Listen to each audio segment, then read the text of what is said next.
Welcome, everyone. Good afternoon. Good morning to our friends on the West Coast. It's great to be part of the Canadian Science Policy Conference today. First, I'm joining you all from Ottawa today, and I want to begin with recognition that the land I am on is the traditional and unceded territory of the Algonquin Anishinaabe people. With great thanks and respect to the Algonquin Nation, I also recognize that we are all joining from different places and encourage you to reflect on or learn more about the land that you are on today. So my name is Ryan Phillip. I'm Director of Corporate Development at Genome Canada. My life is steeped in missions, and I look forward to moderating a fantastic session with four wonderful people on the topic of what missions are and what they make possible in this modern research and innovation world. So the structure of the session today is going to be one where we want you to help us decide the direction of the panel that we're going to take in this discussion.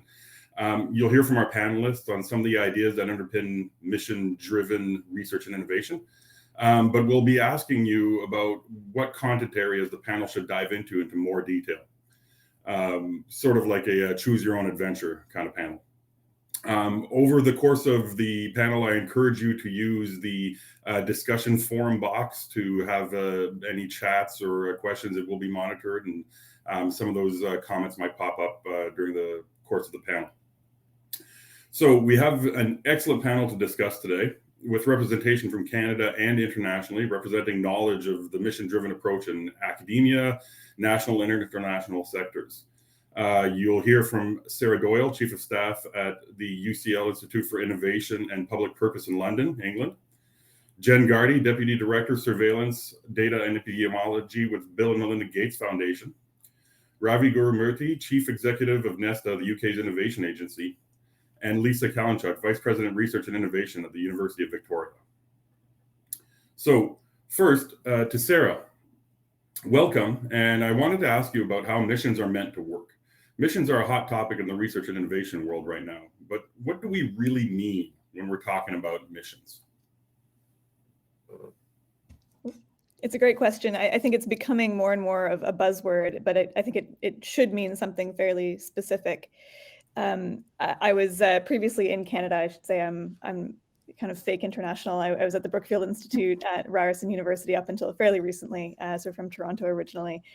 And the term missions and the idea of a mission-oriented innovation approach was in various platform statements in our last election. It's certainly gaining some attention, I think, around the country. But I think there is a risk that it could be a new word for an old thing. What I think is really important about this shift in the conversation towards missions is that it's part of this broader debate around industrial policy and the extent to which governments should intervene in the economy. I think the real debate shouldn't be about whether or not to do industrial policy, but how to do it. And I think that's where missions come in. They're about giving a direction to innovation and industrial policy, about harnessing the power of economic activity, the development of new products, services, processes by companies to achieve social and economic outcomes.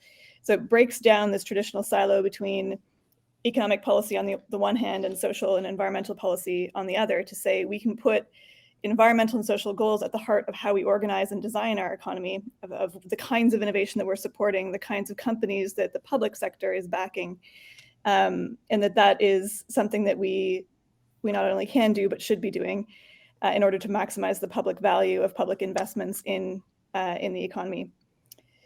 So I think that's the first point that I think is really important. It's that direction that missions provide.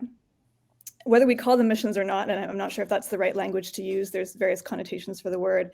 I think what essentially it means is setting a really clear, ambitious, but achievable goal, whether that's related to achieving Canada's carbon emissions reduction targets or about ensuring digital connectivity across the country, solving challenges like COVID or cancer, and then marshalling ideas, acumen, investments, commercial activity from different industries, from different parts of the country to develop solutions that respond to that challenge. So it becomes kind of a guiding light for that economic activity, as instead of having an industrial policy that's focused on picking, the concept called picking winners, narrowing in on one industry or another, one type of company or another. It's a form of government intervention that says we've got clear goals that we need to achieve, and we can intervene in the economy in a way that makes it more likely that we will achieve those goals, and we can forge partnerships across the public and private sector that will allow us to do that. And I think that's really exciting. I think it just, honestly, I think it's common sense. If governments are going to spend a ton of money on R&D and commercialization, et cetera, let's do that in areas where we actually really need the acumen of the private sector, where we need new ideas, we need innovation. And I think we're at a really interesting moment right now coming out of COVID, because we've seen, I think there are a lot of lessons that we can learn from the investments that were made in vaccine development. It's actually a really good example of a mission, a really clear, pressing, urgent mission. We need a vaccine and we need it to be deployed in order to the most number of people around the world in order to tackle a global pandemic.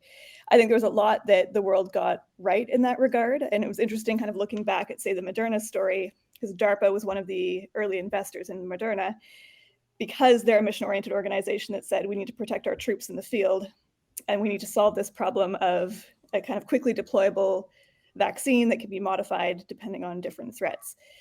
That then leads to Moderna years later, which is one of the vaccines that's helping us tackle the pandemic.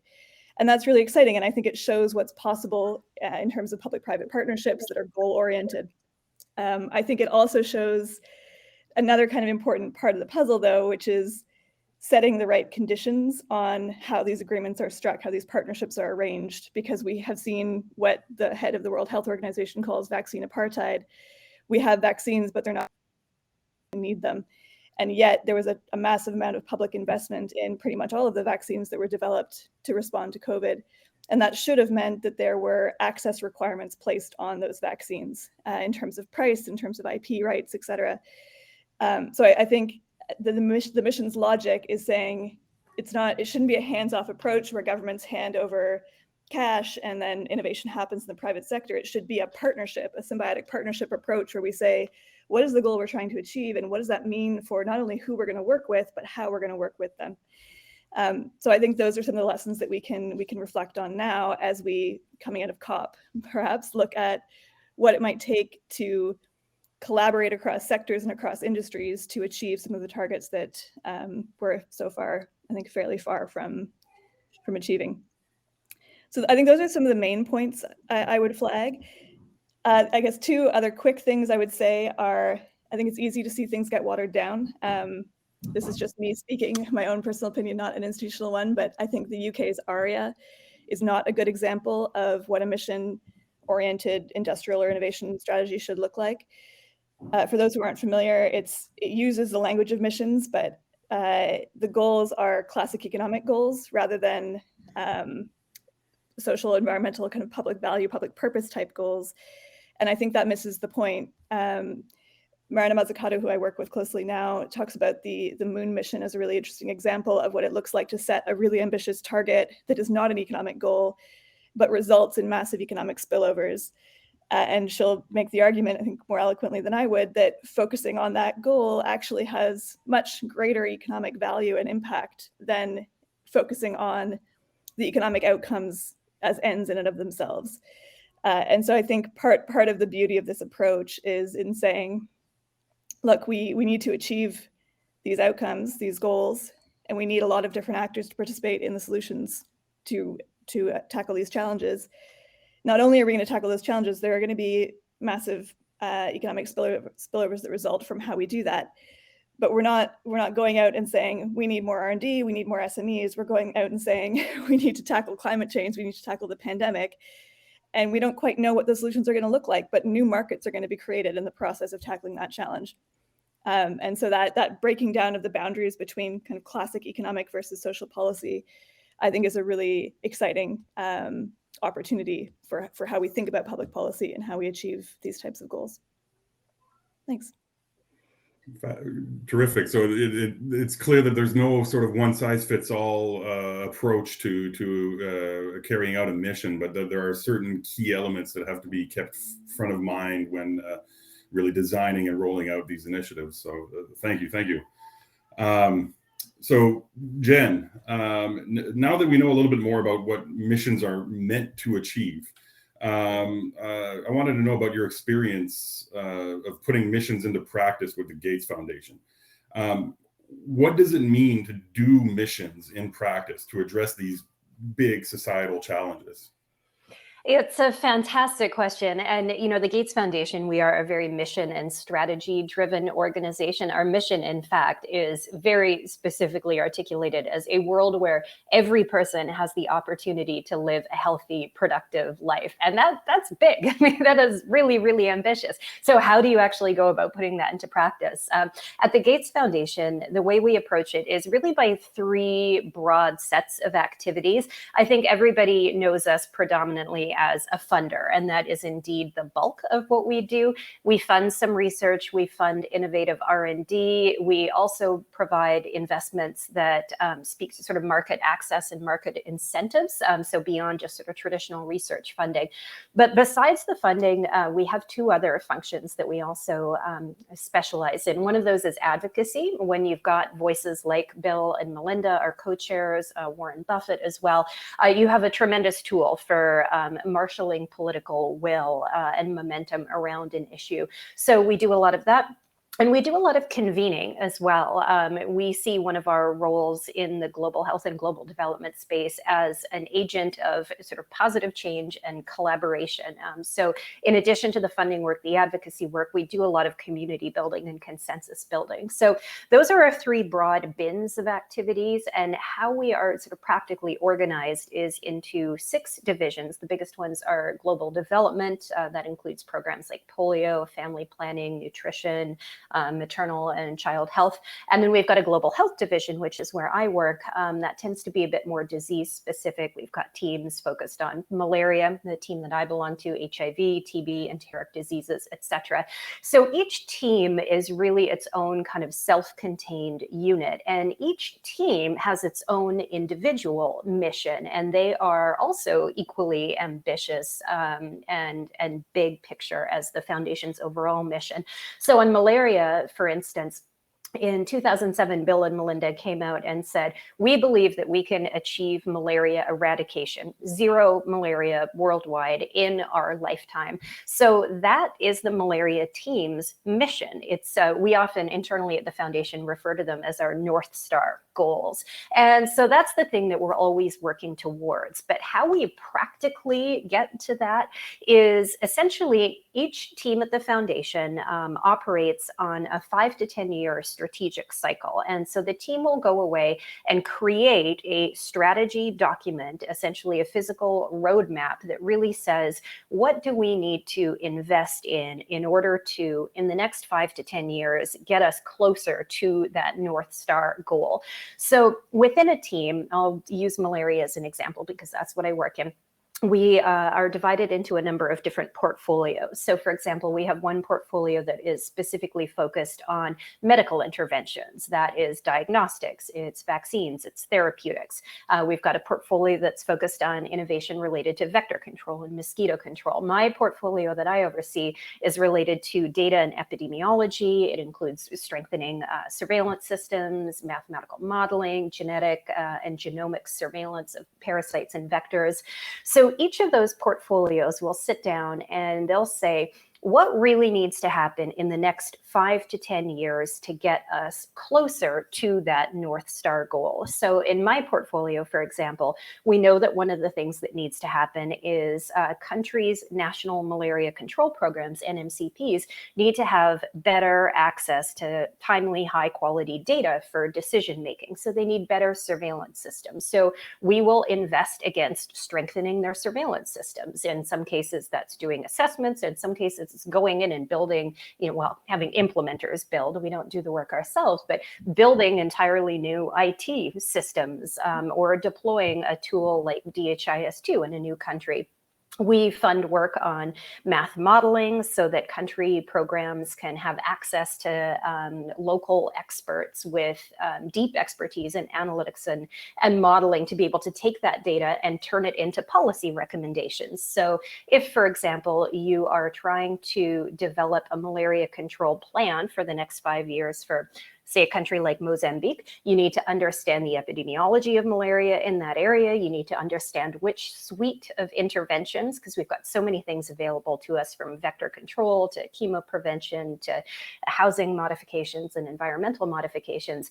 You need analysts who can go in and really say, okay, well, this is probably the best suite of interventions to apply in this specific district. However, in this district over here, where the malaria epidemiology is very different, you would recommend these sets of interventions instead. So really, a lot of my strategy over the next 5 to 10 years, what my team wants to invest in is all of the different tools that will help a national malaria control program be empowered to make better decisions with their data. So that sort of process that, okay, this is the area of the portfolio that I own. Here's what I know about the current state of the nation with respect to that portfolio, and here's what I think really needs to happen to get us to a better place. That happens on, like I said, this sort of 5 to 10 year strategic cycle. So we're constantly writing those strategies. We are investing against those strategies, and importantly, every year we are reviewing our progress against those strategies, and we're reviewing it with foundation leadership. So the president of Global Health, the CEO of the foundation, and Bill and Melinda themselves are actively involved in looking at, okay, what are you investing against? What's working? What isn't working? Where has the global tide changed in a way that we need to perhaps pivot our strategy? So it's always a very agile process, I'd say. I guess one of the other things that I'd point out too, I'll give you sort of 3 takeaways I think that are really helpful for taking a practical approach to making a big mission, a big objective happen. And the first and the most important one that I think is perhaps maybe unique to the foundation, but shouldn't be, is the notion of starting with impact and working backwards. So with our strategy, when we've got that North Star goal, malaria eradication, and when we sit down every 5 years to draft a new strategy, or every year when we sit down to draft a new one, we start with the impact. We're like, what do we want to see happen? And maybe that's something like, okay, in the 10 highest burden countries in sub-Saharan Africa, we want to help them achieve a 40% reduction in incidence rate in the next decade. And so you start with that impact and you work your way backwards to say, well, okay, what needs to happen to get there? So you're always working backwards from impact to outcomes to activities. And we actually ask our grantees and partners to do that too. We're, I think, unique amongst funders in that we don't say, hey, write a funding proposal that's got a bunch of activities included, and then at the end include a paragraph about, what impact that's going to have if you're successful in doing all those activities, which is, I think, very much the way that academics, speaking myself as a former academic, that's the way we're taught to write grant proposals. List what you want to do, and then at the end kind of come up with that, and this is the impact that it'll have. But no, we start backwards. We start with the impact, and you articulate the outcomes that you want, you articulate the activities that will get you there, and you end up with very sort of lean, mean, impact-driven proposals that will help you get towards achieving that mission. The what you do isn't as important as the why you're doing it. So I think that's takeaway number one, is really thinking impact first, and what are the practical steps you can take to achieve that impact. I think another thing that's really important to keep in mind is sort of practical guidance for achieving a mission is really owning your niche and being as clear on what you as an organization can and should be investing in and doing versus what is better left to other organizations. So at the foundation, for example, we focus most of our investment on work that is either happening in or is benefiting lower and middle income countries. We wouldn't invest in a project that would benefit Canadians, for example. Sorry, as a Canadian, I also have to say sorry in every presentation I give, so sorry for that. And I guess the third point that I would make too is don't ever do the work without representation from the communities that you are trying to serve. Ensure, as you are working towards, articulating the impact that you want to have and articulating those pragmatic steps that will get you there, that the communities that you're working with, the communities that you're hoping to ultimately positively impact, are there from day zero, helping you. In the case of the Gates Foundation, they help us create our strategy. Our malaria strategic advisory panel comprises about 15 folks from malaria endemic countries who are part of the discussion and are helping to set those priorities from day one. So yeah, it's really all about having an eye on the ultimate prize, but figuring out what are those practical steps that will get you there by working backwards, holding yourself accountable to those, and really staying in your lanes, investing against that roadmap that you've come up with community participation. I'll stop there. Great, thank you. It's fascinating what you're saying about, you know, targeted directionality, but at the same time being flexible and responsive enough to the changing environment to change that direction as required, and really keeping your eye on the prize, as it were. So thank you. That's terrific insight. So Ravi, you've overseen a national organization looking to embed mission-driven approaches in the UK. So what's been your experience of fitting this mission approach into a national approach to science and innovation strategy? Thank you, Ryan, and hello, everybody. So yes, I run an organization called Nesta, and Nesta is an interesting beast in that it was originally part of the UK government. It was a Quango set up about 20 years ago, but then it span out to become an independent non-profit about a decade ago. And it was interesting what Jennifer was saying about being outcome driven or impact first, because that's exactly the kind of change that we've been on in the last 2 years, where we started off as an organization that very much defined ourselves based on innovation methods. So running challenge prizes or impact investing, and then shopped around for the impact, if you like. And we've tried to flip that and say, let's define ourselves based on 3 big missions that are of societal importance. And we started off with challenges and got down to things that are quite measurable.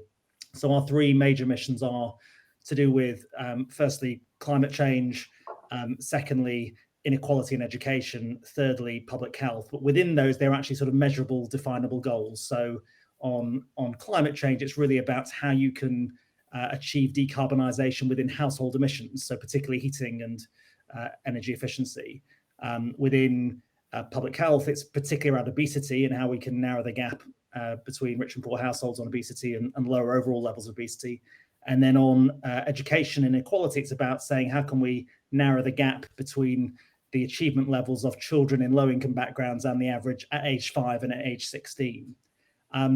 So quite defined outcomes. We chose them because of 3 reasons. We looked at 1, what are the most important issues that we have to grapple with? 2, where do we think there is some momentum, either politically or technologically or in terms of value change, that makes these tractable? And then thirdly, what plays to our particular strengths as an organization and relationships? So that's how we arrived at these 3 missions.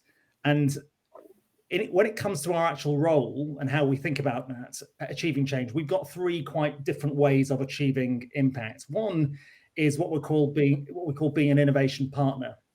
And the vision here is that there are many anchor institutions in the UK, GPs, chains of schools, local authorities. And rather than focusing on the small social entrepreneur and the insurgent, let's focus on the big incumbents and try and think about how they can be more innovative. And that was in some ways unusual, because it's quite easy to fetishize the novel, new product, new social enterprise, rather than work with the big institutions, which are critical if you're concerned about large scale innovation, which is, again, a big focus of ours. And our approach is to work with these partners and deploy teams of, or multidisciplinary teams of designers, behavioral scientists, and data scientists in particular, to design and test new solutions, prototype them, rigorously evaluate them using randomized controlled trials, and then try to get to scale, partly by a certain degree of bottom-up momentum through getting a cohort of early adopters, so several chains of schools or several local authorities, but then also work top-down with government, policymakers and regulators to get the top-down push. And that's because we think that change only happens when you have that combination of bottom-up and top-down change. When you go just to government and try and force it through the system, you get resistance. But if you assume that organic change happens through lots of people copying, we know that doesn't tend to happen on its own. So that's why we have that approach. The second way in which we try to make change happen is to think about those insurgents, those products, those things outside of the main status quo. And that's what we call our sort of venture building and challenge prize arm. And what we try to do is take some of the insights we're gaining from working with chains of schools and think, well, how can we either frame that as a challenge that we can get other people to innovate around, or actually actively build a new venture or product. So if we've worked with teachers to try and generate experiments on how to shift teacher behavior, maybe the route to scale isn't to work with every single school in the country and consult for them. Maybe it's a coaching platform for teachers. And so we take a bit of our money, our knowledge, and we work with a venture building company called Founders Factory to recruit the founders and support them on their incubation. And we do something similar with challenge prizes and our investments arm, which actually invests in early stage ventures to try to get them growing into scale. And then the third way in which we try to have changes, make change happen, is more indirect. So if the first two are actually working with entrepreneurs or partners, the third way is called system shaping. And it's really stepping back and asking the question, why is it that innovation gets stuck in, say, education? What is it that is stopping it? And either making recommendations for others to do something about that, like government changing procurement policy or regulation around energy companies, or us actively trying to solve some of the problems ourselves. And so to give you an example, if we think that innovation happens when there's lots of seeds of ideas planted, but then there's a mechanism for weeding out good and bad and then scaling it, we played sometimes a role in that middle tier of setting up what work centers. So teams that are trying to make sure there are rigorous randomized control trials to evaluate things like social care outcomes, which historically haven't had the same degree of rigor that health has had. And so that's an example of us trying to fill the ecosystem within that particular sector or mission to address a gap in the innovation system. So that's how we tend to make change happen. When it comes to measuring success, I would say that we try to measure success at the early stage based on very qualitative methods. You know, are we developing ideas that are actually desirable, feasible, etc.?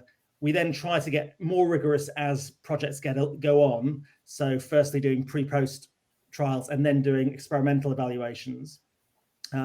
After we've got that, then it becomes in a way slightly more qualitative again, because when you're thinking about scaling, you have to acknowledge that there are lots of other players trying to hopefully make this happen, and you have to try and have an account of whether you and others are actually making a difference to grow those ideas and scale them. So I'd say the most rigorous is at the project level RCT, and it's slightly more soft and qualitative on the beginning and the end. So I will stop there and hand back.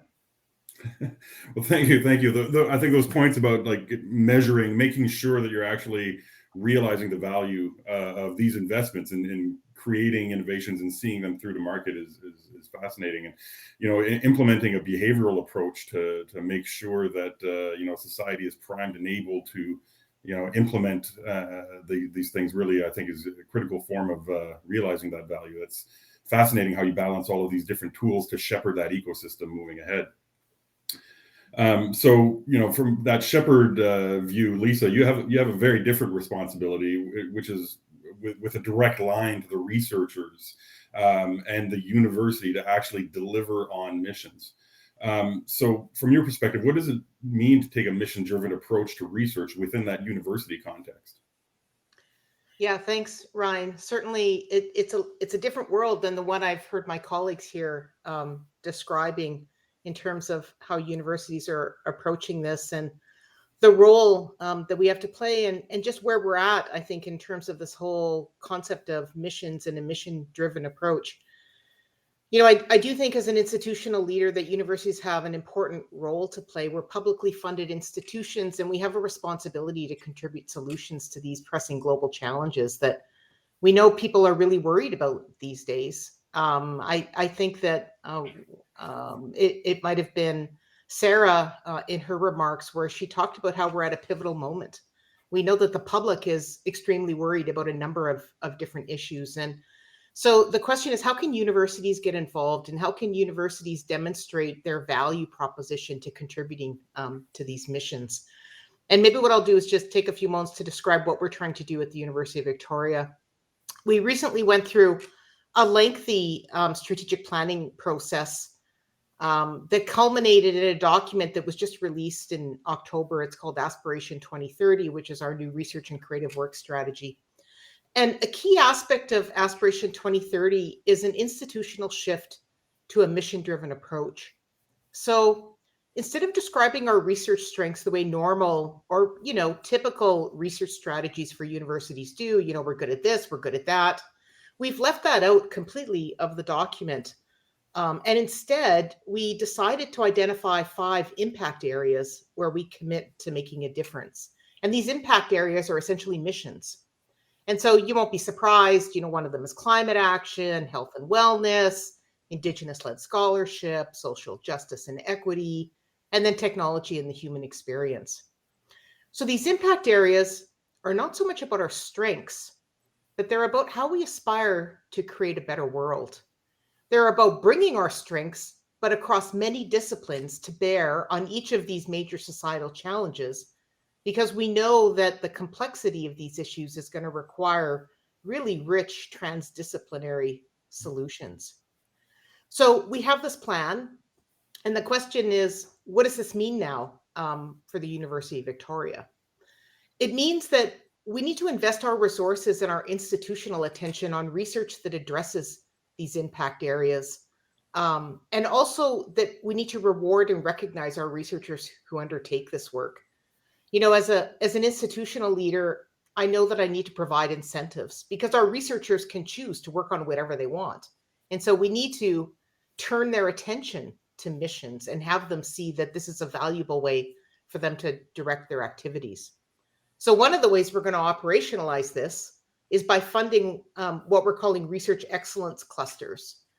And this is really inviting researchers from different disciplines to come together to tackle questions within each of these impact areas.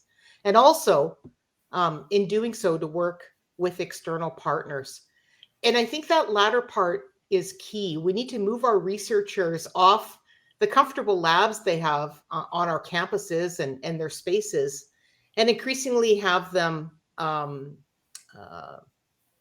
reach out, as I said, to these partners. It means that, we need to encourage people to work with local municipalities, with Indigenous communities, with startups, SMEs, and other industry partners. And we need to go to those partners and ask them what challenges they're experiencing and how we can help. We also need to do the same thing with government and other stakeholders. And so this is a real shift because university researchers are used to defining their own problems and their own questions and following, their own curiosity. And so the key here, and what my, challenge is to find ways to get our researchers to reach out and make those connections with external stakeholders and seek to understand the real life challenges they're experiencing that require solutions. We also see that we need to establish more innovation hubs and networks and collaboration spaces off our campuses, so university-based researchers can work directly in communities and with a whole range of people from different backgrounds and with different expertise. As much as we want to get people to go off campus, we also see the need to create more spaces on our campuses that welcome community partners. And so what can we do to create spaces, research spaces, and access to equipment for startups and other commercial entities to bring them onto our campus to work in our networks and in our labs, but also reaching beyond the kind of traditional science focus? How can we bring Indigenous elders onto our campus? How can we have public discourse events and really focus on trying to bridge the science society disconnect? And then I guess the final thing that we're focusing on is the need to equip our students with the skills they need to take on this work, to use their energy, their technical skills, their critical thinking skills, to work in partnership with all these stakeholder groups, because it's the next generation, I think, that's going to really carry us there. And maybe that'll move me on to my final point, and that is that, within the university sector, I think this focus on missions or a mission-driven approach is a significant shift for many of our researchers. So many of them have grown up in a system that values and rewards curiosity-driven research And this is often research that's conducted by individuals in their own lab. You know, to progress through career, you need to be seen as an expert in a particular area and as a PI on grants and as the senior author on publications. And so, you know, as we were developing Aspiration 2030, and I was going around and consulting all across our campus and saying, you know, this is what we need to do. This is the wave of the future. Universities need to contribute to these societal challenges. Many of our researchers kind of pushed back at me and said, well, you know, if we focus on missions, does that mean that you don't value fundamental science? Does that mean that you no longer value the contributions that I'm making in my lab? And it isn't. It's not that fundamental science isn't important. It's that we need to reach beyond that. And, you know, as we were doing these consultations, it was a very interesting learning moment for me, because what I found was that our faculty and researchers who were most excited and eager to take on missions were the youngest ones. They were the early career researchers who had come to UVic most recently. They were tremendously excited and immediately grasped it and wanted to move forward. So I see them as leading the way. I see them as pulling our more senior, well-established researchers along with them. And again, as I said, I think the students, we really need to focus on that generation and equip them to build these links with communities and with organizations that are already taking on these missions and mission-driven approaches. So maybe just to sum up, I'd say that this is really the time for universities to step up. And it's an opportunity for us to demonstrate our value to society. You know, it's not that the public doesn't value our universities. They do, for the most part. But, you know, I think we can be honest. We can say that the public sometimes sees our sector as a bit elitist. Sometimes they see us as a bit disconnected. And they don't always see us as the place to go for those novel, innovative solutions.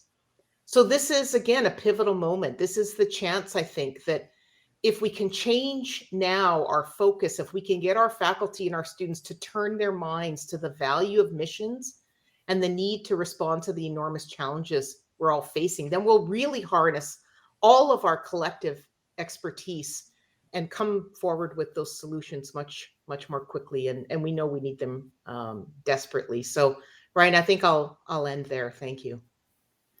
Oh, terrific. Thank you. It's some fascinating points there about, you know, the how to transition a researcher who's been curiosity driven to maintain that fundamental ability for discovery and advancing human knowledge, but keeping line of sight to a solution that is stimulated by society and creates value, whether it's economic, cultural, or social. Ultimately, it's going to be a fascinating transition for these researchers and for the institution as a whole. So it's a fantastic effort.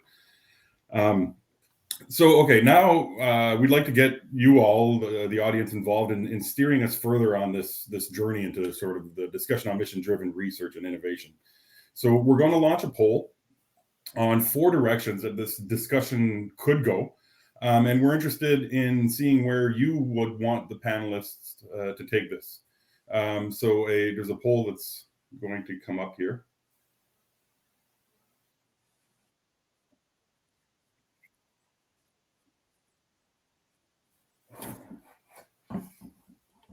Oh, there you go. Okay. All right. So, oh, wow. So overwhelmingly, I think we've already identified that. Oh, okay. So we're going to put it up for about 35, maybe let's put another 15 seconds here on the poll.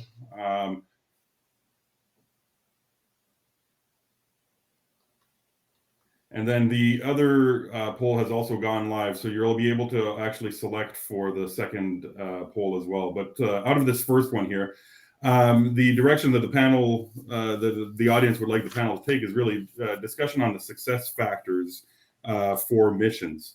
So, you know, how do you identify them? How do you pursue them? Really, what do you consider when you're thinking about what are the success factors for a mission? So, I think with this, let's head back to the top of the batting order. And Sarah, what do you think about these? What constitutes success for missions, and what kind of factors do you use to understand that? Sure. I mean, I think the first thing is the criteria for mission selection, which reflects the success factors. I think that should include goals that are both really bold and ambitious and therefore inspiring, that will galvanize activity, but that are also achievable. So stretch goals, things that we're not quite sure how to solve yet, but we think they are achievable if we put a lot of creative power and energy around them. The other area would be around risk taking. So I think the idea of a mission is not, I guess, it's not a safe bet. It's going to catalyze activity that is a bit uncertain by nature. We don't know yet how to solve these problems. And it should stimulate activity that cuts across different sectors, actors, industries. I mean, we've heard from a number of different actors on this panel. They can be part of the same continuum or collaborating with different actors in different ways to develop solutions. And each of the teams that comes together around a solution might look very different from a team that comes together around a different solution, and they're all striving to address the same challenge.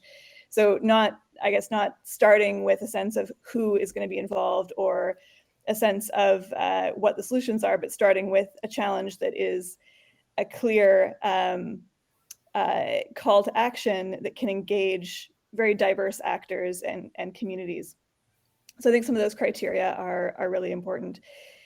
Reflecting on some of the comments from across the panel, I think one thing I just wanted to mention is that I think the idea of a mission-oriented approach is essentially just a goal-oriented approach. So make sure the goal is really clear and measurable and concrete and time-limited, so you know if you've achieved it or not.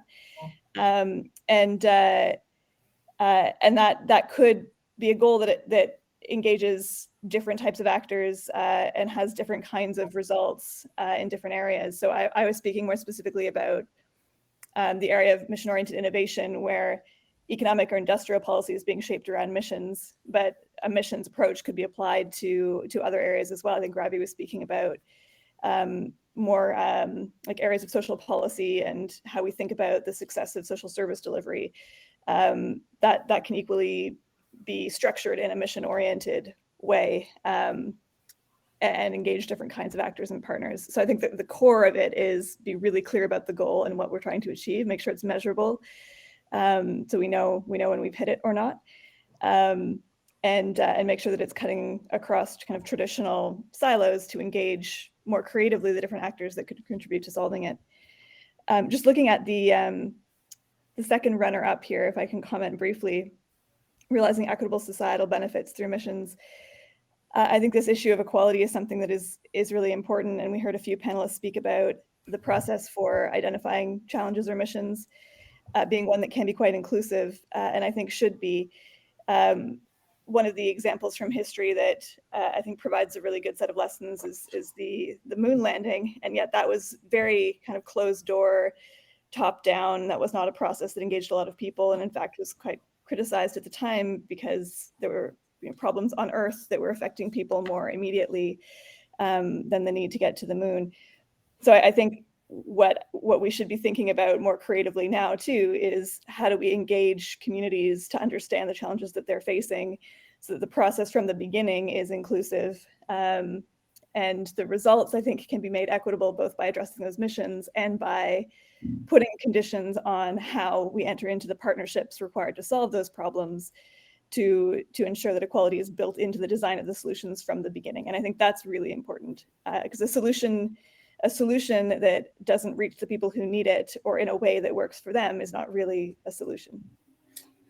That's a terrific point. Is success looks different to different people who are going to be engaged in a mission or impacted by a mission ultimately as well, right? So you spoke briefly there about mission design. How do you incorporate that diversity of perspective into mission design? I guess I'll open it up to the panelists. Who wants to step in and contribute on that comment?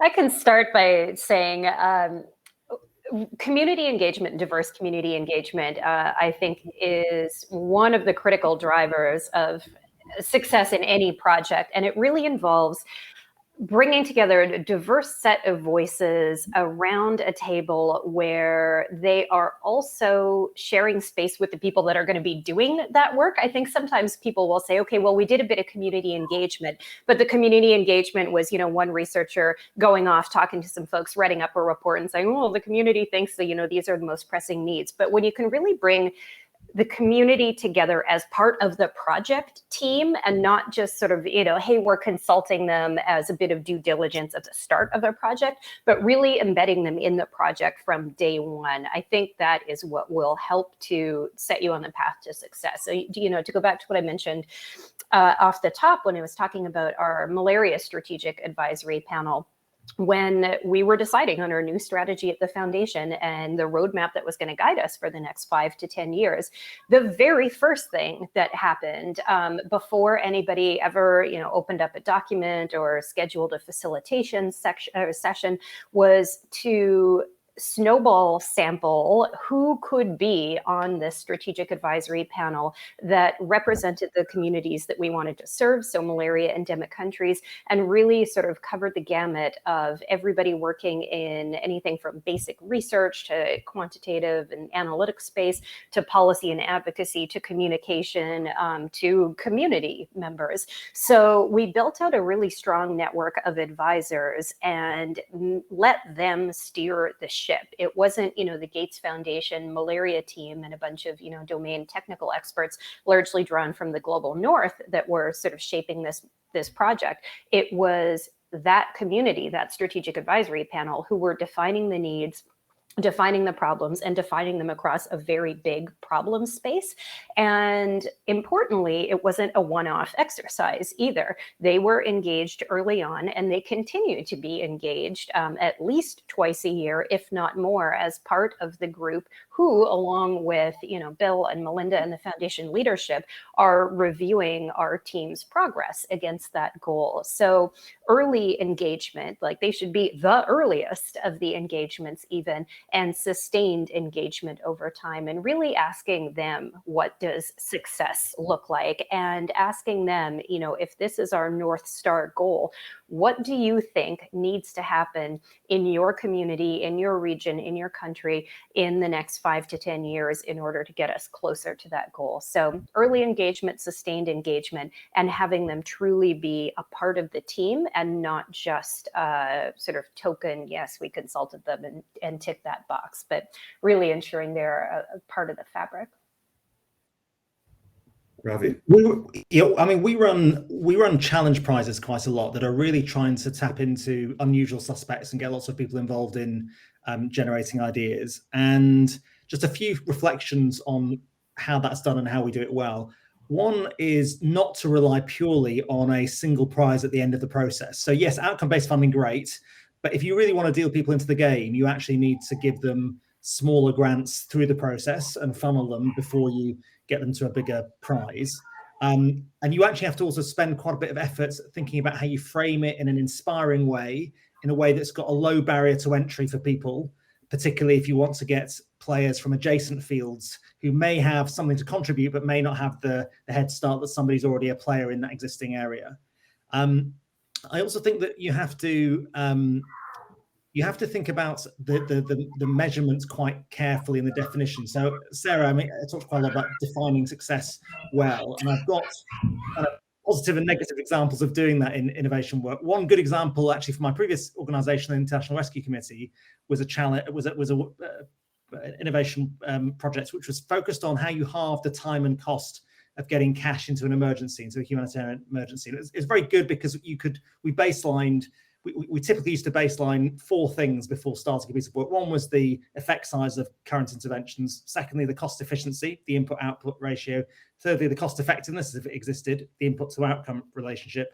And then fourthly, the maximum current scale of that intervention. And then you can define, sometimes you just want to maintain the effect size of a parenting program, for instance, but halve the cost so you can scale it.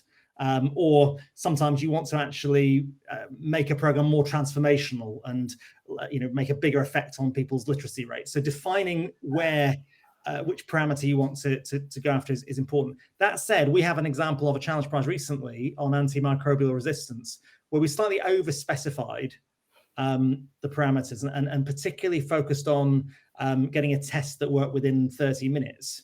And actually, it turns out that the way in which these tests are like to be used means that that 30-minute constraint is not going to be that important, because several years on, you're probably going to be actually texting people the results, so you don't actually need people to wait there for half an hour. So we over-specified that and possibly didn't leave enough room for the right kind of innovation. So I think trying to make it as outcome focused and possibly leaving yourself a bit of flex to evolve without being seen to change the rules of the game too much.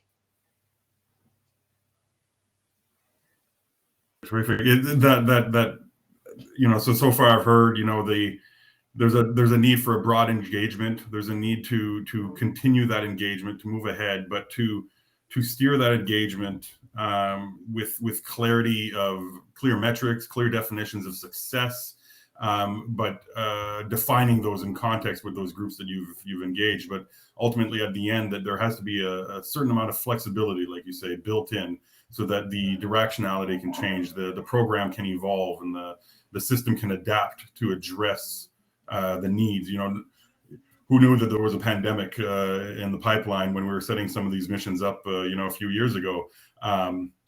So having that ability to react and truly deliver on success is going to be important. So, Lisa, do you have any comments on what we've heard so far in terms of what do we need to support these missions in order to make them work and deliver on these successes in the university? Yeah, thanks. I might just add one thing, and I'd like to build on the comments that Jennifer made, because I agree with her wholeheartedly that, when you want to work on community issues or work with communities, you can't just go and consult them and say, oh, we consulted them, now we know what the problem is, and leave it to us. We'll develop all of the solutions and we'll bring them back to you. That doesn't work. And so I think a lot about the work that we do at the University of Victoria in Indigenous communities. And, that work takes a long time, because you can't even just go and approach the community. You have to begin by building trust and building a relationship with the community.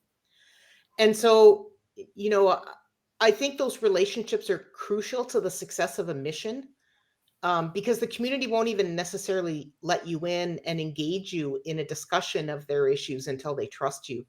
And so for the university sector, what that means is that we need to recognize that our faculty and students engaging in this work will be consumed by this for quite a period of time.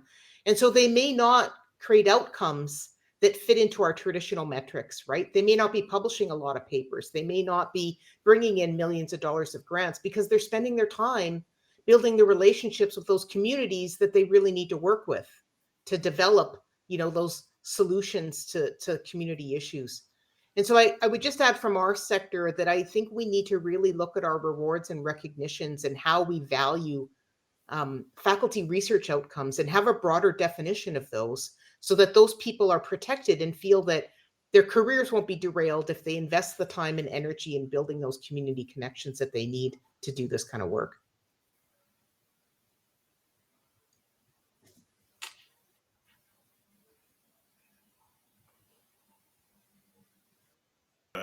Whether you're talking about the receptors, the end user, the people you're convening, all of these different stakeholders that are coming to the table, managing those relationships can be a daunting task, but it's critical, obviously, that they are managed effectively to those outcomes.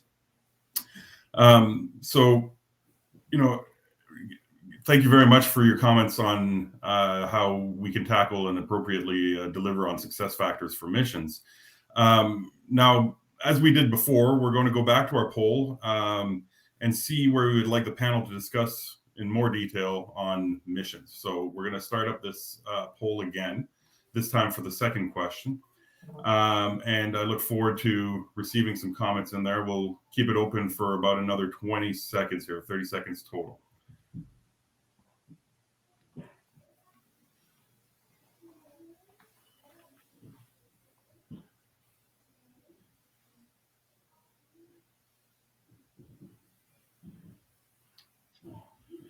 All right, so we have a few votes coming in here, and they're pointing us really towards the direction of realizing equitable social benefits through missions.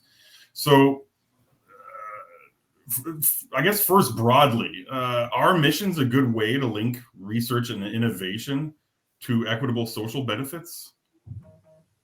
Just at that high level, you know, are they structured to be able to incorporate equity from the beginning? How do you incorporate those metrics on equity, diversity, and inclusion in your mission design in order to make sure that you can deliver on that? Lisa. Yeah, Brian, I might take a stab at that one to get us started. I mean, I do think that missions can be a good way to do this, but it depends on the mission. It depends on how it's defined. And I think we already spoke. One of the success factors is defining a mission clearly.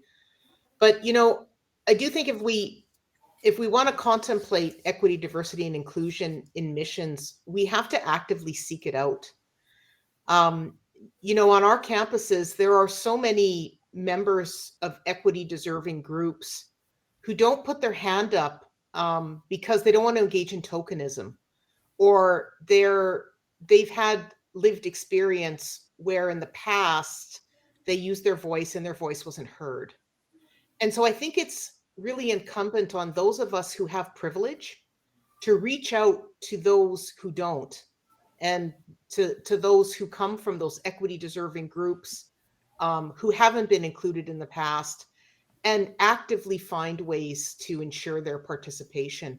And so we need to go that extra mile. We can't just ask them to sit on an advisory group or to, you know, be a collaborator on a project. We actually have to put them at the lead, or we have to make sure that they know their voice will be heard and valued, and at the forefront from the very beginning and through the entirety of the project. So, you know, it depends on the mission.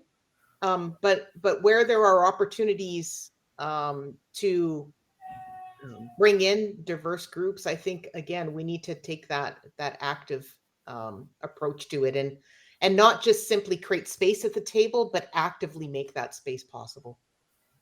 And I can build on what Lisa said, because, you know, working at the foundation, you realize if there's one truth in global health, it is that inequity is everywhere. And even if you think you're doing something that is reducing inequity, if you turn over a few stones, you're going to find new sources of inequity there. So you have to be both incredibly intentional and incredibly deep in your community engagement to be able to surface as many potential issues as possible early in a mission development process to address them head on. And it's one of the things we at the foundation are constantly on a learning journey. And one of the things that just over the last, I'd say 2 or 3 years has really started to bubble up through the work that we do is being gender intentional about that work. And I very much credit Melinda French and her voice for making this such a priority for the foundation to the point where we even now have a gender equity division. But she very, very early on realized that in so much of the work that we were doing, even though you thought you were addressing inequity kind of writ large by, say, you know, developing a better toilet and standing those toilets up in villages that had limited access to sanitation, if you really listen to voices in the community and the voices of women in the community in particular, you'd hear back things like, I don't feel safe using that toilet. You know, men are gathering around the community toilet and using it as a place to harass women. So something that was meant to change people's lives by introducing equitable access to a sanitation technology just, you know, furthered the divide between the men and the women in that community. So she said, we really need to, in every single investment that we make, take a good hard look at, you know, just the gender aspects of that. And are there any potential catch-22s? Is there anything about this investment that, while it, you know, it seems lovely and great on the surface, could actually be creating inequity in a system that we are trying to actively minimize inequities in? So it is everywhere. You have to be a detective. You have to work with the community to dig hard, and it's not answers you'll get through, you know, talking to a consultant or talking to a subject matter experts. It's only answers that you will get by really going into those affected communities. But it's a huge problem, and one that that I think the mission approach, no matter what the mission is going to be prone to across the board unintended consequences.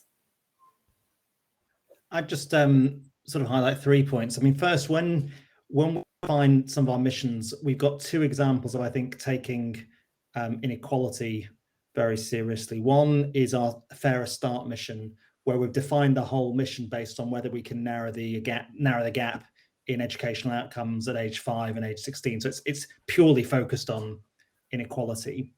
I think the second example is our work on obesity, where we've taken what you might call a progressive universal approach, where we are lower the overall levels of obesity in the country, but achieve more for those, basically tackle the social gradient. So achieve more progress in the places and socioeconomic groups that have the highest rates of obesity.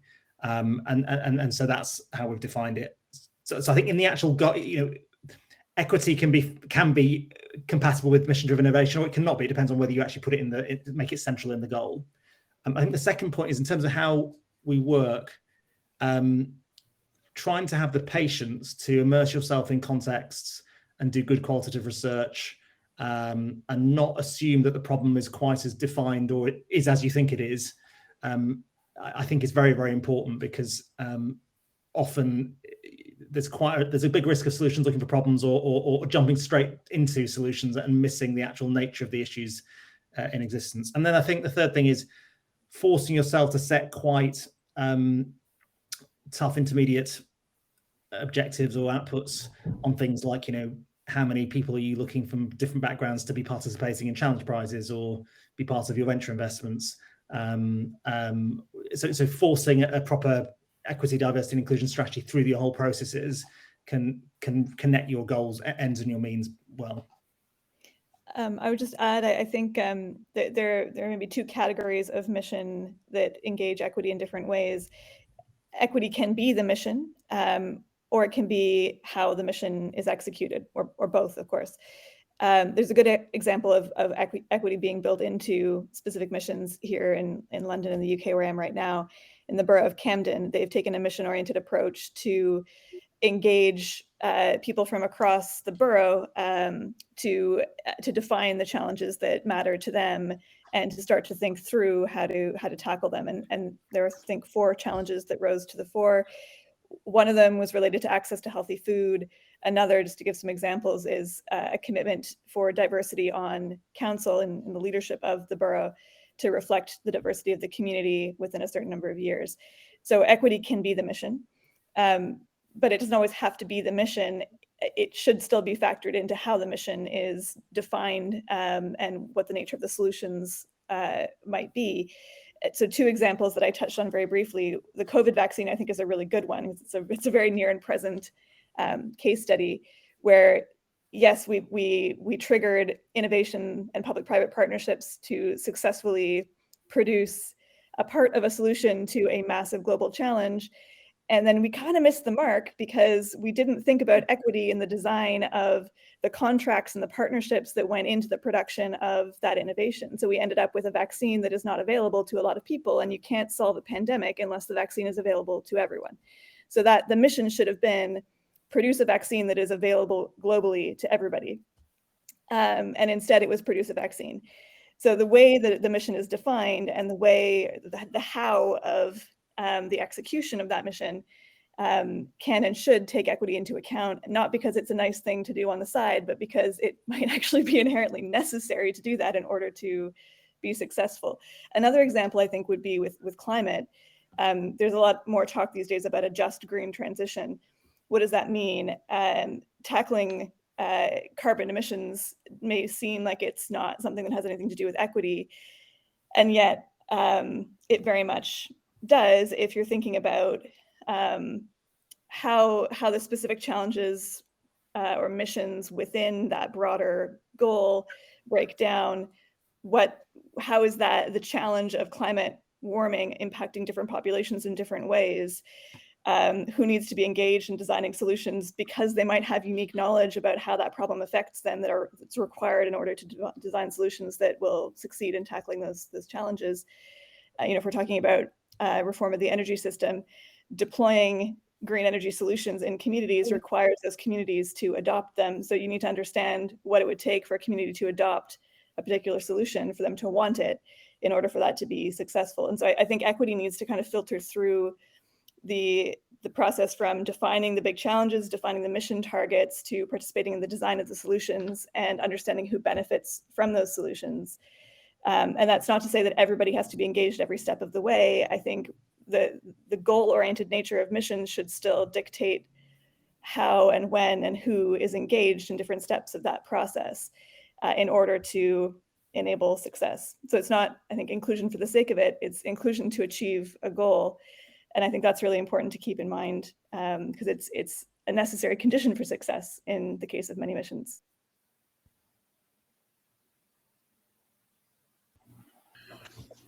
So yeah, given the scope and the scale, bringing in these things, it sounds like even if we're envisioning you take a technocratic stance and you envision a technology-driven solution towards some kind of grand problem, at the end of the day, you will be facing some kind of implementation barriers unless you address them, understand them as early as possible, and address them.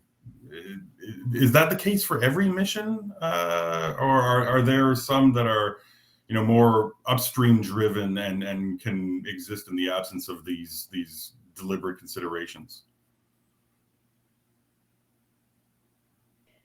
I think parts of some missions could require different levels of engagement with different people. I mean, if we're thinking about genomics, I am no expert in genomics, so my examples will be very weak, I'm sure. But if we're thinking about how to solve cancer, for example, we probably don't need to consult widely on whether people care about solving cancer. I think we can glean that that's an important problem for a lot of people. But it may be the case that the nature of the solutions or the array of solutions that are considered could benefit from consultation with patients, with doctors, with people who are living with or affected by cancer, with people who have different types of knowledge that might have value in terms of solutions design. And so I think one of the things about missions that I like is that it doesn't jump to a solution. So it doesn't assume we already know we're going in this direction, so we're gonna shut down all the other areas of knowledge that we don't think are relevant, and instead says, no, we've got a problem we need to solve. We don't know how to solve it. There might be some creative synergies that could emerge from collaborations and brainstorming across traditional silos. Let's see what happens. So I think opening the process up and allowing for broad engagement is probably always beneficial.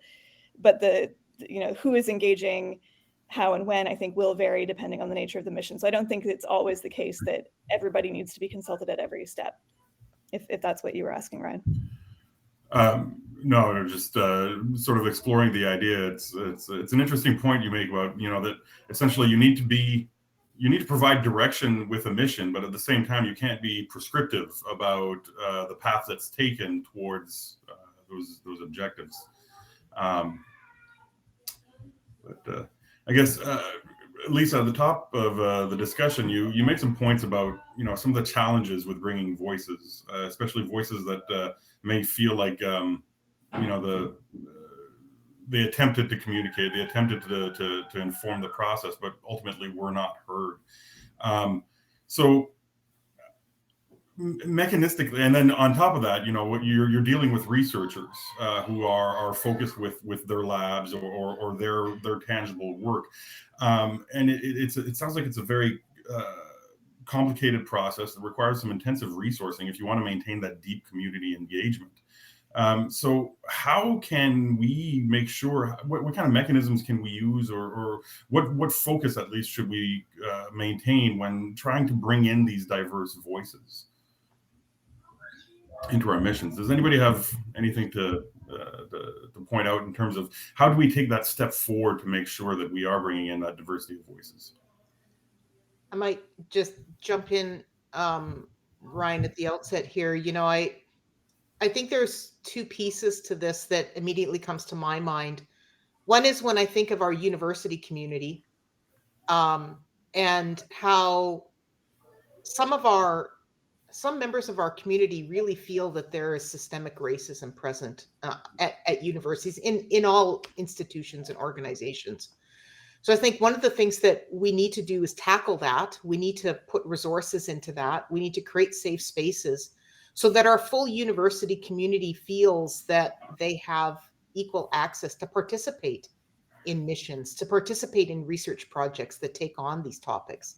So I think that's one piece of it, right? We need to ensure inclusion and equity in terms of who participates in missions from the university sector. And, when I mentioned earlier that some people feel their voices haven't been heard, some of those people are members of our professorate, graduate students, postdocs who come from equity deserving groups and really feel that, what they have to say isn't valued or important, or they don't have equal access, or they're not included. So there's that piece. But, I think then when we go into community, again, it just really requires that active effort and really building trust and listening at the outset. I was struck by what Jennifer said earlier about how sometimes we go into communities and we think that we're bringing solutions to their problems, but we're actually creating bigger problems some of the time. And so I think it requires a lot of listening. And we can't rush to problem solve before we build trust and we listen. So those are a few thoughts anyways. Thinking about funding structures, before joining the Gates Foundation, I was an associate professor at the University of British Columbia, and so very familiar with, Genome Canada, CHR, blah, blah, blah. Most funding programs are like, hey, go do this research, whether it's, a CHR project or foundation grant or an NIH R01. Some agencies are somewhat forward thinking and will offer planning grants as well. But planning grants are still like, oh, let's get a bunch of people that look like us together and talk about how we can get more money for all of us. There almost needs to be this other upstream layer, something that comes before a planning grant. It's just money that people, institutions, researchers can use to develop deep, lasting relationships and collaborations with the communities that they want to serve, whether those might be an industry community in Canada, might be a community in Canada, might be a group overseas. I mean, I think I'm particularly privileged working at a place like the Gates Foundation, where we're essentially given carte blanche to travel around the world, spend time in communities, spend time working with local organizations and implementers and scientists, and really just building those relationships from the ground up, from FaceTime. But that's not something that's available to many of the researchers that would ultimately be doing the work that we would want to fund. So I'm sure everybody would love this, the opportunity to just spend a month, spend 6 weeks a year in, close, deep dialogue and collaboration with the communities they want to work with. But yeah, thinking about what could funding for something like that, what could arrangements for a program like that look like, I think could be really interesting and transformative. So providing those deep resources required to do this work is clearly is a requirement to ensure that sort of deep and sustained engagement. But so there was a question from our chat from the audience here.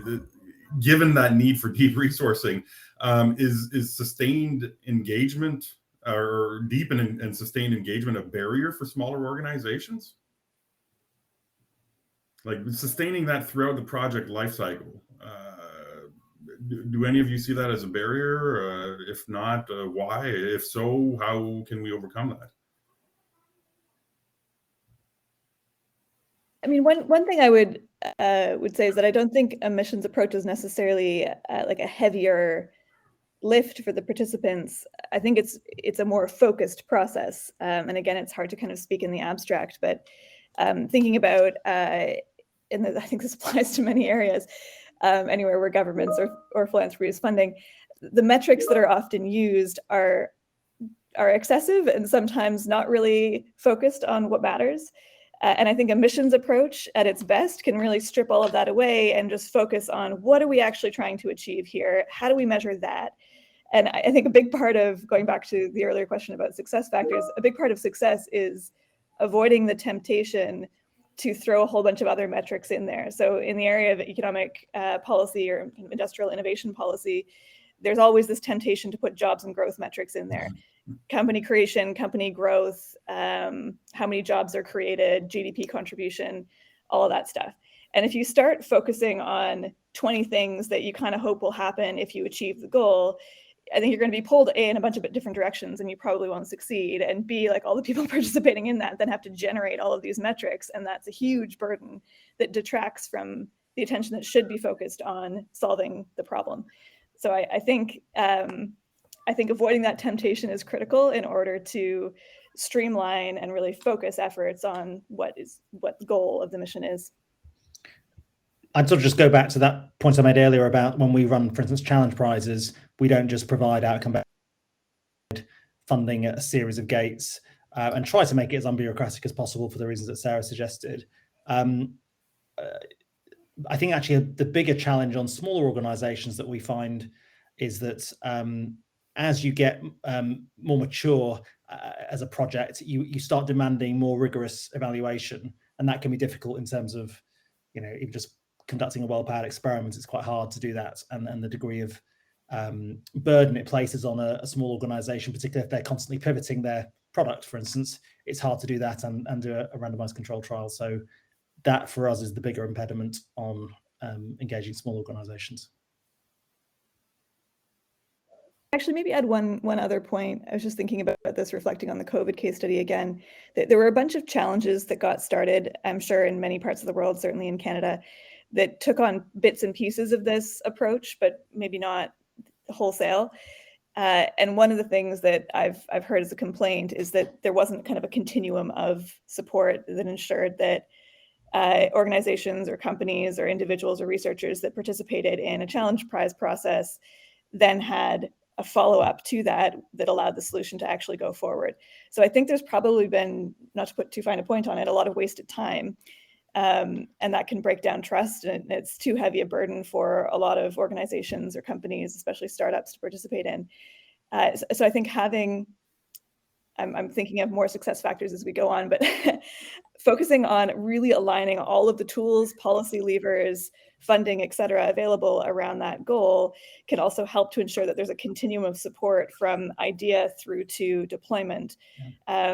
Because it doesn't help if you're kind of one organization that is taking a mission-oriented approach and you're only funding this early stage research ideation phase, and then there's nowhere for those actors to go next. That's going to create huge churn. And when you're talking about organizations that are in some way profit motivated, if we are talking about startups as some of the actors that might be involved in solution creation, they need to know that there's a market at some point for what they're developing. Not that the risk needs to be removed, but there needs to be kind of a reasonable expectation that if they develop a solution that works, or that has a potential to work, it's going to get picked up. And for governments, I think that means really aligning supply and demand side levers. So if you're supporting R&D and commercialization, A, link those two things, B, make sure you're using your procurement levers on the other end to buy the solution. And that was something that we saw happening a bit around the COVID vaccines. Just to add to that, I mean, that's exactly what we've tried to do in our most recent prize during COVID was, yes, you're giving them some money. Yes, that prize is helpful for them to raise investment from other partners, but we also had 50 scaling partners, including a part of government, who could provide a network to try and get their products to market quicker and bigger. And I think that is incredibly valuable for these organizations, both public and private. And we at the foundation use challenge prizes in a somewhat different way. We ensure whenever we do an RFP through, say, our Grand Challenges program, we ensure that whoever the funding team is not only allocating funding for a few initial small seed awards, but has also got built into their long-term investment roadmap money for, hey, if one or two of these, 5 are successful, we want to be able to scale our funding and sustain them over a longer time period. But we are sort of unusual amongst the funders out there in that we generally don't take unsolicited applications. We don't generally do calls. Most of our investments, we say, okay, this is the thing that we need to invest in. Who is the best team out there to do this work? Let's just approach them directly and say, is this something we can partner on? So we actually use those prizes and those challenge competitions as ways of building out our partner network. I'm running one right now on expanding malaria modeling capacity in sub-Saharan Africa, because I knew I had a list of about, 15 modeling partners across the continent that I could go to, invest in providing solutions. But I was like, I want a bigger list. I want that list not to be 15 people, but more like 60 or 75 or 100 people. So we launched, we are investing $1 million in a prize whose sole function really is to find me more modelers that I can then spend more money on. So it's an interesting alternative use of a prize within the context of a mission, is to use it as a tool to source more folks in the community that can be working on these projects and more diverse perspectives and researchers.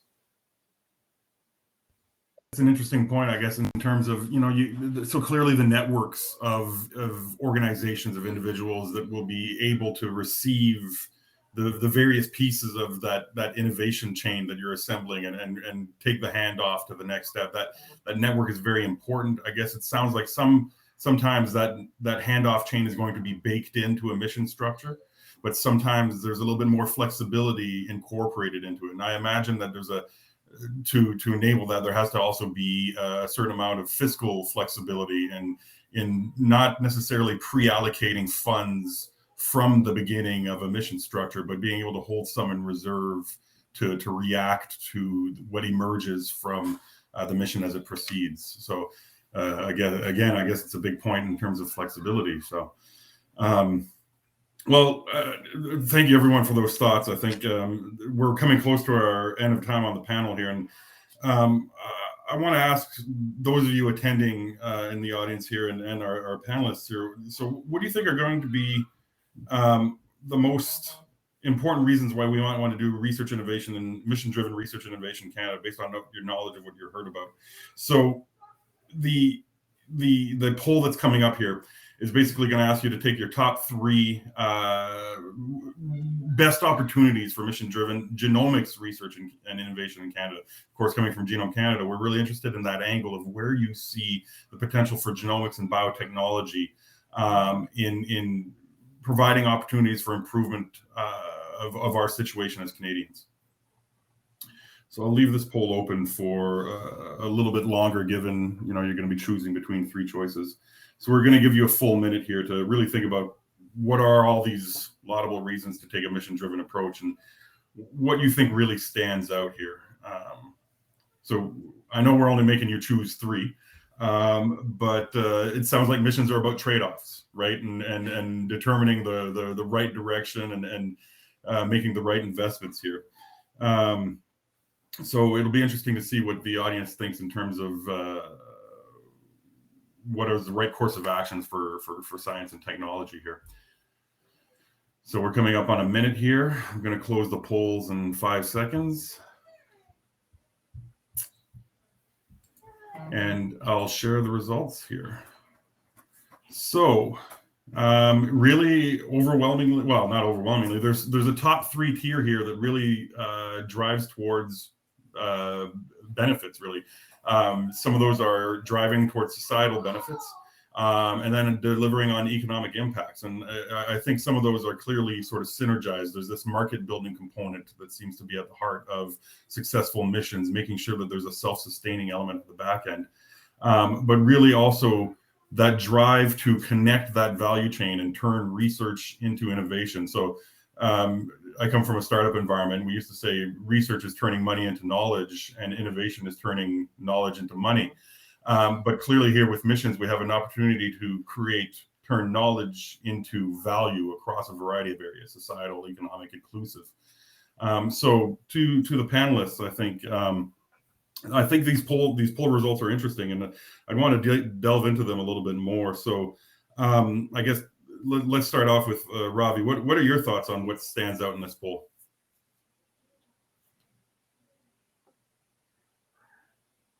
Oh, I think we have you on mute. that. We really should have learnt by now. So, I mean, in some ways, this, for me, this reflects the fact that mission-driven innovation, as Sarah articulated at the beginning, is about more than trying to drive economic benefit and find the spillovers through that method. It is about sustainable development, essentially trying to combine economic, social, and environmental progress. And that's why I feel like the driving of societal benefits that coming at the top there it reflects, I think, the nature of this conversation. Absolutely. Any other comments? Ryan, Lisa, yeah, it's interesting when I look at this and I see driving societal benefits as the top one. I think for our university researchers, that was definitely the drive for them as well, right? I mean, as I pointed out earlier, most of them haven't taken a mission-driven approach to their research, right? They've been at the lab. They're working in isolation with their students. They're working on the questions that they think are important for their own reasons. And so, then they have a vice president of research coming to them and saying, no, you need to take a mission-driven approach. We're going to focus on, these major global challenges. And I think for them, what I heard back was the draw was that they felt they could really make a contribution to solving some of these societal challenges and delivering those societal benefits. So I think that certainly resonates with our sector. They would be less alive to the idea of economic benefit, but definitely that first one of driving societal benefits. And then the third one of turning research into innovation. I think that's something that is moving out of STEM in universities. People have traditionally thought of innovation as being about science and engineering. But here at UVic, we talk about social innovation. We talk about art and innovation. We're talking about innovation in a much broader way. And so I think that's really something that's on the mind of university researchers these days. And I'm excited to see what inroads we might make in those areas in the near future. Just to add to that, and especially what Ravi was saying, I think what this reflects for me, and it's obviously I'm putting my own spin on it, but the fact that societal and economic impacts are kind of sharing space near the top there speaks to me about the fact that this is an approach that is fundamentally about setting clear goals, agnostic as to what kind of policy sector we might typically think about as being the home of those goals, and letting those goals dictate what solutions are developed, who's involved, and how they're developed. And I think that breaking down of traditional arbitrary silos is so important.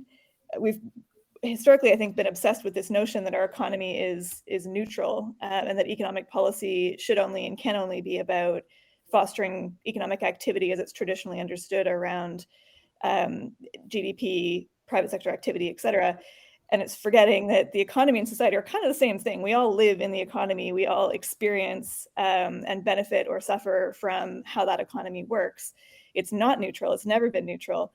And all of these different actors outside of the private sector are part of it and are intervening in it all the time. And speaking from a public sector vantage point, public funding should never be agnostic as to the outcomes. It should always be looking to produce the greatest degree of public value.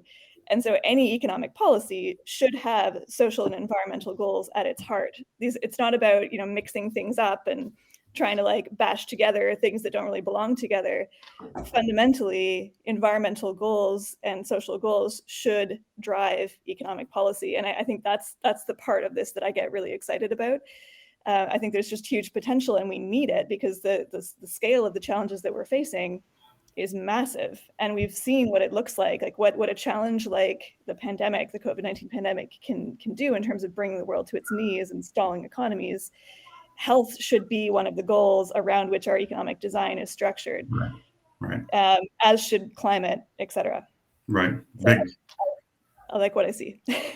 Big challenges, big integration. Well, we're coming up on the end. Are there any closing thoughts? 20 seconds or less? No, I think, okay. Well, with that, I thank you very much to everyone for your time with being with us today. I think huge thanks to our panel members, Sarah, Jen, Ravi, and Lisa, and to the organizers of the CSPC for hosting us today. Please do keep an eye on Genome Canada's website for more information on how genomics missions are going to be part of the future for Canada's science and innovation. And I also want to give a big thanks to Eddie Nason, the Director of Strategic Impact at Genome Canada, big leader in the setting up of this panel and huge thought leader behind driving all of this. So please keep an eye on us. We have a roundtable coming up, a town hall coming up towards the end of the month. And you can find all those details on our website. So join in. Thank you very much, everyone.